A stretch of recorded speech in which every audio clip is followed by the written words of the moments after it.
নমস্কার বন্ধুরা, exam house YouTube চ্যানেলে আপনাদের সকলকে স্বাগত।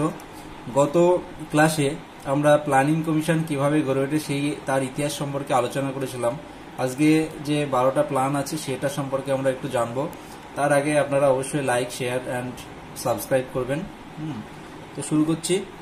তো আমাদের প্রথম পঞ্চবার্ষিকী পরিকল্পনা যেটা শুরু হয়েছিল 1951 সাল থেকে 1956 সাল, এই পরিকল্পনার সময়কালে মূলত কৃষির উপর জোর দেওয়া হয়েছিল, এগ্রিকালচারের উপর জোর দেওয়া হয়েছিল যাতে খাদ্যে স্বনির্ভরশীল হওয়া যায়। প্রথম পরিকল্পনাটা হ্যারল্ড ডোমার মডেল নামে পরিচিত। আর এই সময়কালে আমাদের অর্থ কমিশন গড়ে উঠেছিল 1951 সালে, যার প্রথম চেয়ারম্যান ছিলেন কেসি নিয়োগী। এই অর্থ কমিশন গঠনের কারণ ছিল হচ্ছে আমাদের যে রাজস্ব বা রেভিনিউ আদায় হয় সেটা সেন্ট্রাল এবং স্টেটের মধ্যে বন্টন করা। অর্থ কমিশনের প্রধান কাজ হচ্ছে করগুলিকে সেন্ট্রাল এবং রাজ্যের মধ্যে সমবন্টন করা। 1952 সালে এই পরিকল্পনার সময়ের মধ্যেই কমিউনিটি ডেভেলপমেন্ট প্রোগ্রাম বা সমষ্টি উন্নয়ন কর্মসূচি গড়ে ওঠে, যার মূল উদ্দেশ্য ছিল গ্রামীণ শ্রম সম্পদের সৎ ব্যবহার করে গ্রামীণ অর্থব্যবস্থার উন্নতি সাধন করা। 1952 6 আগস্ট গঠিত হয়েছিল ন্যাশনাল ডেভেলপমেন্ট কাউন্সিল বা জাতীয় উন্নয়ন পরিষদ, যেটা আমরা আগেই আলোচনা করেছি। তবে এক্ষেত্রে একটা জিনিস বলা প্রয়োজন, এর আগে আমরা বলেছিলাম যে প্ল্যানিং কমিশনের সমস্ত প্ল্যানগুলো অবশ্যই এনডিসি দ্বারা অনুমোদিত বা অ্যাপ্রুভড হতেই হবে, কিন্তু আমাদের এনডিসি গঠিত হয়েছিল 1952 সালে। এদিকে ফার্স্ট প্ল্যান আমাদের শুরু হয়ে গিয়েছিল 1951 থেকে 51 সালে, তাই প্রথম পরিকল্পনা কমিশন এনডিসির অনুমোদন ছাড়াই শুরু হয়ে গিয়েছিল। 1954 সালে গড়ে উঠেছিল all India rural credit survey committee বা নিখিল ভারতীয় গ্রামীণ ঋণ ব্যবস্থা সমীক্ষা। এটা ভারতীয় অর্থনীতিতে একটা গুরুত্বপূর্ণ ভূমিকা গ্রহণ করেছিল, কারণ 1955 সালে ইম্পেরিয়াল ব্যাংকের ন্যাশনালাইজড হয়, ইম্পেরিয়াল ব্যাংক ন্যাশনালাইজড বা জাতীয়করণ হয়, যার নামকরণ হয় এসবিআই বা স্টেট ব্যাংক অফ ইন্ডিয়া। এবং 1969 সালে যে 14টি ব্যাংকের জাতীয়করণ ঘটেছিল এবং 1980 সালে যে 6টি ব্যাংকের জাতীয়করণ ঘটেছিল সেটাও এই কমিটির সুপারিশে। 1969-এ 14টি, 1980-তে 6টি ব্যাংকের যে জাতীয়করণ ঘটেছিল সেটাও এই কমিটির সুপারিশে। এর পরবর্তীতে 1952 সালেই পৃথিবীর প্রথম দেশ হিসাবে ভারতবর্ষ পরিবার পরিকল্পনা কর্মসূচি বা ফ্যামিলি প্ল্যানিং প্রোগ্রাম গ্রহণ করেন। প্রথম পরিকল্পনা আশাতীতভাবে আমাদের সফল হয়েছিল, কারণ এখানে আমাদের জিডিপি টার্গেট ছিল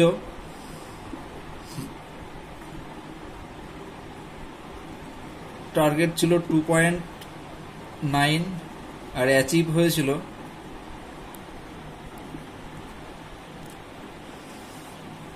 3.6%। এরপরে আসছে দ্বিতীয় 5 ইয়ার পরিকল্পনা, যার সময়কাল ছিল 1956 থেকে 1961। এই দ্বিতীয় 5 ইয়ার পরিকল্পনা হচ্ছে মহলনবিশ মডেল নামে পরিচিত। মহলনবিশ মডেল কারণ এর সঙ্গে জড়িত ছিল আমাদের ভারতের বিখ্যাত পরিসংখ্যানবিদ প্রশান্ত চন্দ্র মহলনবিশ।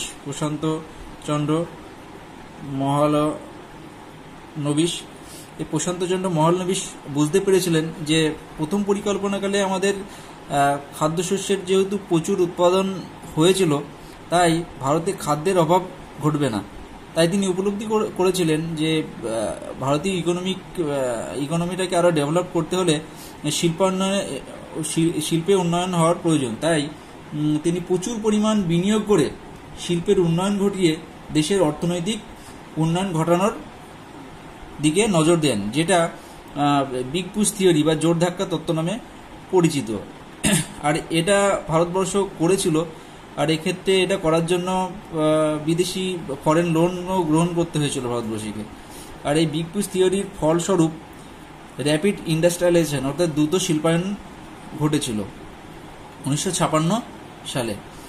দ্রুত শিল্পায়নের ফলস্বরূপ আমাদের ভারতবর্ষে 3টি বড় বড় লৌহ ইস্পাত শিল্প কারখানা গড়ে ওঠে, যেটা ছিল একটা প্রথম দুর্গাপুর, যার সহায়তা করেছিল ব্রিটেন। রৌরকেল্লা এর সহায়তা করেছিল জার্মানি, আর ভিলাই এর সহায়তা করেছিল সোভিয়েত রাশিয়া। স্বাভাবিকভাবেই এই পরিকল্পনাতে কৃষি থেকে শিল্পের উপর বেশি গুরুত্ব দেওয়া হয়েছে। 1954 সালে ভারতের জাতীয় কংগ্রেস ভারতবর্ষে সমাজতান্ত্রিক ধাঁচের সমাজ প্রতিষ্ঠা করার একটা চেষ্টা করেন, যার ফলস্বরূপ দ্বিতীয় পরিকল্পনার সময়কালে 1956 সালে ভারতের দ্বিতীয় শিল্পনীতি ঘোষিত হয়। তাহলে দ্বিতীয় শিল্পনীতি ঘোষিত হয়েছিল 1956 সালে। আর একটা এই প্রসঙ্গে বলে রাখি, 1948 প্রথম শিল্পনীতি ঘোষিত হয়েছিল।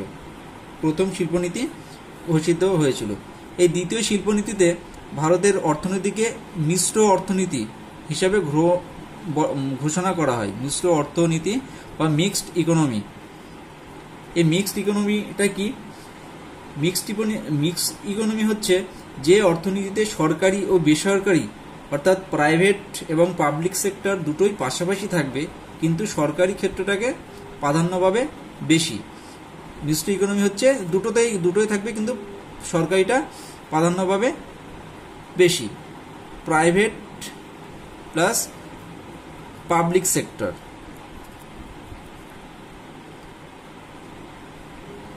এই দ্বিতীয় শিল্পনীতি অনুসারে ভারতের শিল্পগুলিকে 3টি ভাগে ভাগ করা হয়েছিল। কটি ভাগে ভাগ করা হয়েছিল? 3টি ভাগে। একটা হচ্ছে শিডিউল এ, যেখানে 17টি শিল্প ছিল। শিডিউল বি, যেখানে 12টি, এই 17টি শিল্পের মধ্যে 17টি সরকারি ছিল আর কি। আর শিডিউল বির যে 12টি শিল্প ছিল তার মধ্যে বেশিরভাগ সরকারি, তবে কিছু ক্ষেত্রে বেসরকারি ছিল। আর বাকি শিল্পগুলি শিডিউল সিতে ছিল। তো সেকেন্ড প্ল্যানটা মোটামুটি আমাদের সফল হয়েছিল। এখানে টার্গেট ছিল হচ্ছে 4.5%, আর অ্যাচিভ হয়েছিল 4.3%। এরপরে আসছে থার্ড 5-year প্ল্যান, যার সময়কাল ছিল 1961 থেকে 1966 সাল। এতে মূলত কৃষির উপর বেশি গুরুত্ব আরোপ করা হয়েছিল। তাহলে প্রথম পরিকল্পনাকালে কৃষি, দ্বিতীয়টায় শিল্প, তৃতীয়টাতে আবার কৃষি, তারপরে শিল্পের উপর গুরুত্ব দেওয়া হয়েছিল। এই থার্ড পরিকল্পনাটা গড়ে হয়েছিল, প্রথম দুটো যে পরিকল্পনা হয়েছিল তার থেকে যে অভিজ্ঞতা হয়েছিল তার উপর ভিত্তি করে গড়ে উঠেছিল। কিন্তু থার্ড 5-year প্ল্যানটা পুরোপুরি ব্যর্থ হয়েছিল, কারণ এই থার্ড 5-year প্ল্যানে কতগুলি ঘটনা ঘটেছিল। যেমন 1962 চীনের ভারত আক্রমণ,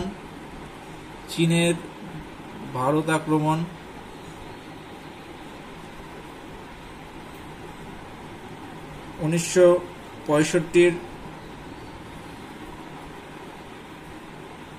ভারত পাকিস্তান যুদ্ধ,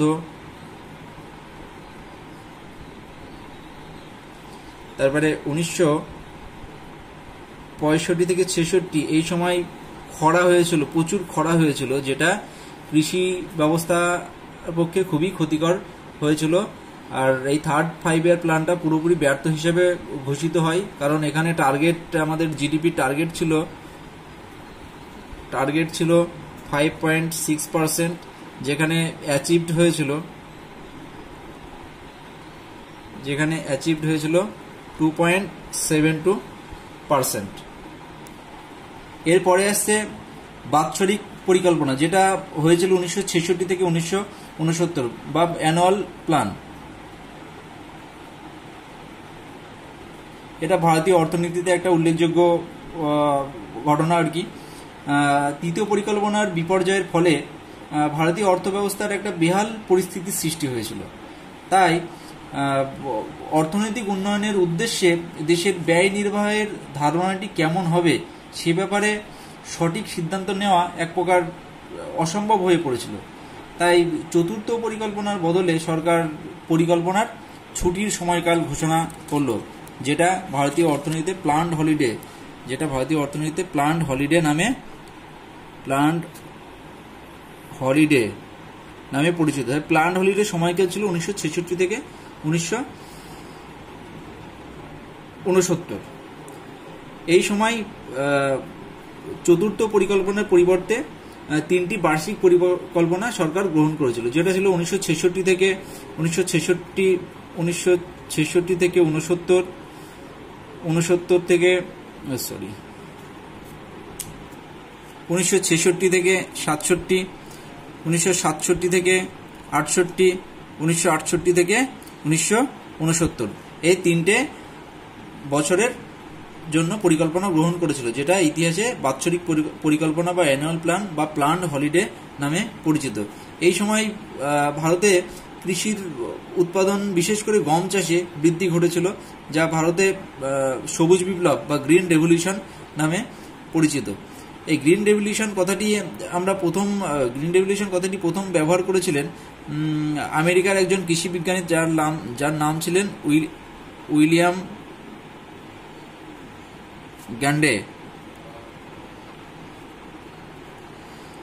এই উইলিয়াম গ্যান্ডে প্রথম সবুজ বিপ্লব কথাটি প্রথম ব্যবহার করেন।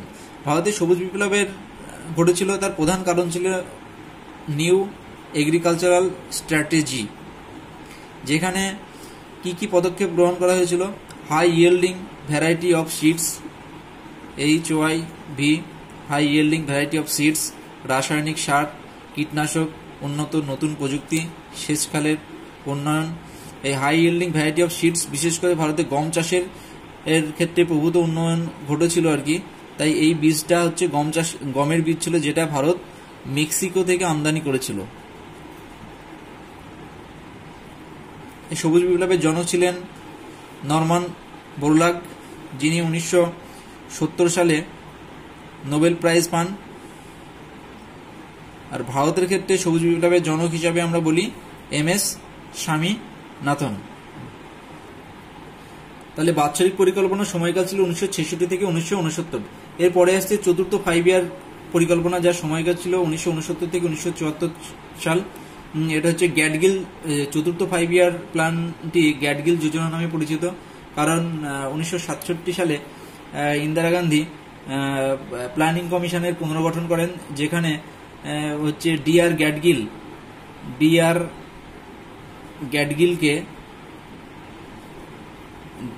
গ্যাডগিলকে প্ল্যানিং কমিশনের ডেপুটি চেয়ারম্যান করেন। তাই চতুর্থ প্ল্যানিং কমিশনটা গ্যাডগিল যোজনা নামে পরিচিত। এই পরিকল্পনাতে কৃষির উপর বেশি গুরুত্ব দেওয়া হয়েছিল, সামাজিক ন্যায় বিচারের কথাটিও ভাবা হয়েছিল।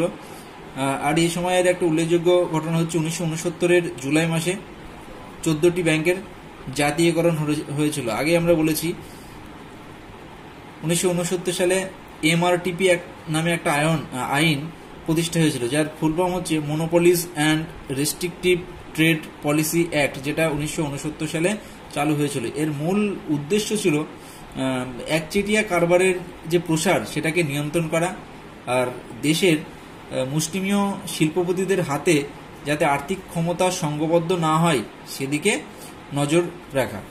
আর একটা উল্লেখযোগ্য ঘটনা ঘটেছিল এই প্ল্যানিং এর সময়, যেটা 1974 সালে ভারতে প্রথম পরমাণু বোমার বিস্ফোরণ ঘটানো হয়েছিল রাজস্থানের কোথায়? পোখরানে, ইন্দিরা গান্ধীর সময়ে, যার কোড নেম ছিল কোড নামটা ছিল হচ্ছে স্মাইলিং বুদ্ধ। এগুলি পরীক্ষায় আসে। চতুর্থ পরিকল্পনাটি ব্যর্থ হিসাবে আমরা গ্রহণ করি, কারণ এই সময় অনেকগুলি ঘটনা ঘটেছিল। 1971 ভারত পাকিস্তান যুদ্ধ, আর বাংলাদেশের আর্থিক পুনর্গঠনের জন্য ভারত বিপুল সহায়তা প্রদান করেছিল। তাছাড়া বিদেশি মূলধনের যে চরম ঘাটতি দেখা দিয়েছিল, বিওপির ডিক্রিজ অর্থাৎ ব্যালেন্স অফ পেমেন্টের ঘাটতি দেখা দিয়েছিল। আর 1972-73 সালের ড্রট বা খরা দেখা দিয়েছিল আর কি। এই জন্য এই পরিকল্পনা ব্যর্থ হয়েছিল। এর টার্গেট ছিল, এই পরিকল্পনার টার্গেট ছিল 5.7% গ্রোথ করার, কিন্তু বাস্তবে অ্যাচিভ হয়েছিল 3.3%। এরপরে আসছে ফিফথ 5 ইয়ার পরিকল্পনা, যেটা 1974 থেকে 1978, অর্থাৎ 1974 থেকে 1979 পর্যন্ত হওয়ার কথা ছিল, কিন্তু আমি এখানে 78 লিখেছি, কেন এটা 4 বছরের জন্য হয়েছিল সেটা বলছি।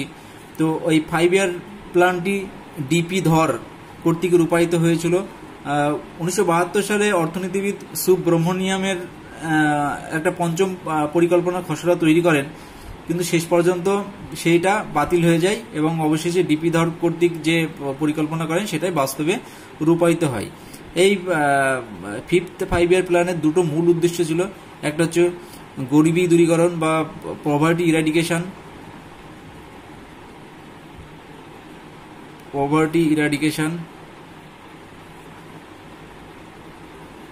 আর একটা হচ্ছে স্বনির্ভরশীলতা বা সেলফ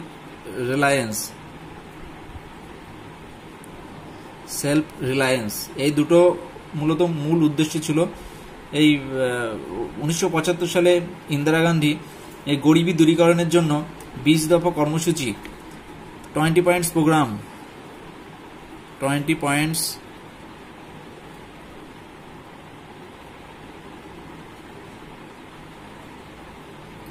প্রোগ্রাম ঘোষণা করেন গরিবী দূরকরণের জন্য Indira Gandhi.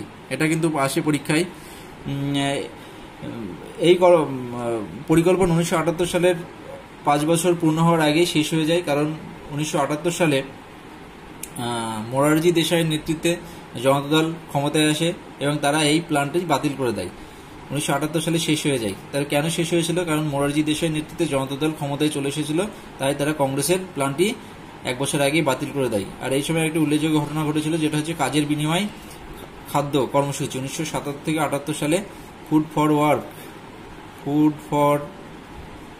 Work programme.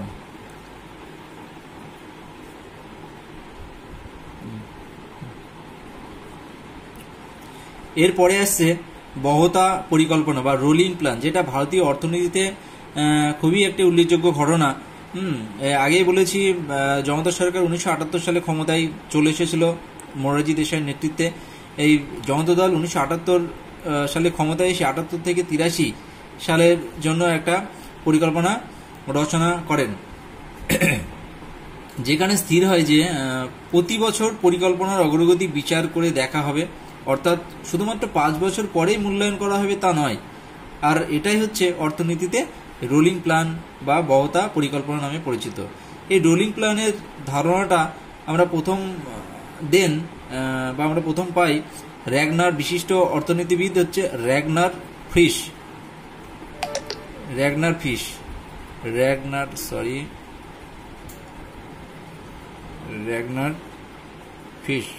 Rolling প্ল্যানের ধারণাটা প্রথম দেয় Ragnar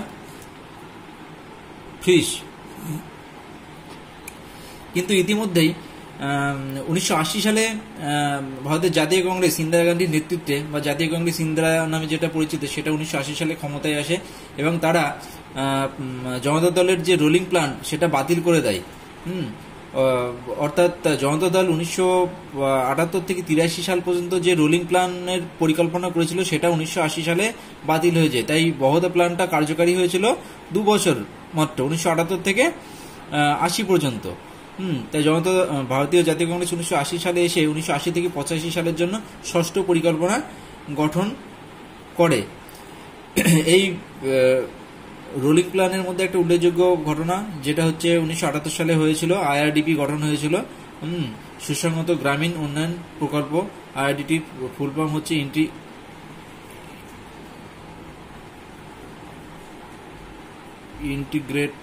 integrated rural development programme. এরপরে আসছে 6th 5 ইয়ার প্ল্যান বা 6ষ্ঠ পরিকল্পনা, যার সময়কাল ছিল 1980 থেকে 85। এই পরিকল্পনার মূল উদ্দেশ্য ছিল এইগুলি: জাতীয় আয় বৃদ্ধি, ন্যাশনাল ইনকাম বৃদ্ধি করা, আধুনিক প্রযুক্তির উন্নয়ন করা, দারিদ্র্য ও বেকারত্বের হার কমানো। এই সময় একটা উল্লেখযোগ্য ঘটনা, যেটা 1982 সালের 12 জুলাই আমাদের প্রতিষ্ঠিত হয়েছিল জাতীয় কৃষি গ্রাম উন্নয়ন ব্যাংক, বা যেটাকে বলা হয় নাবার্ডের বাংলা হচ্ছে জাতীয় কৃষি গ্রাম উন্নয়ন ব্যাংক, ন্যাশনাল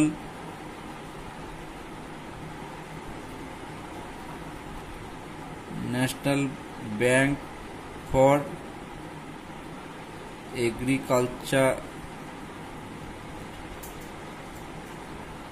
এগ্রিকালচারাল অ্যান্ড হচ্ছে না রুরাল ডেভেলপমেন্ট,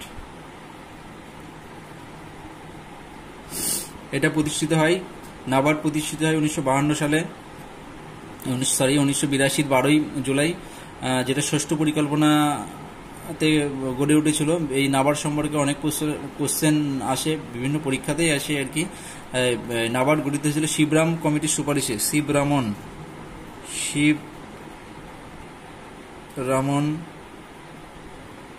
কমিটির সুপারিশে নাবার্ড গঠিত হয়েছিল। আরেকটা 1982 সালে গড়ে ওঠে আমদানি রপ্তানি ব্যাংক, অর্থাৎ এক্সিম ব্যাংক, যার মূল উদ্দেশ্য ছিল এক্সপোর্ট আর ইম্পোর্ট করা।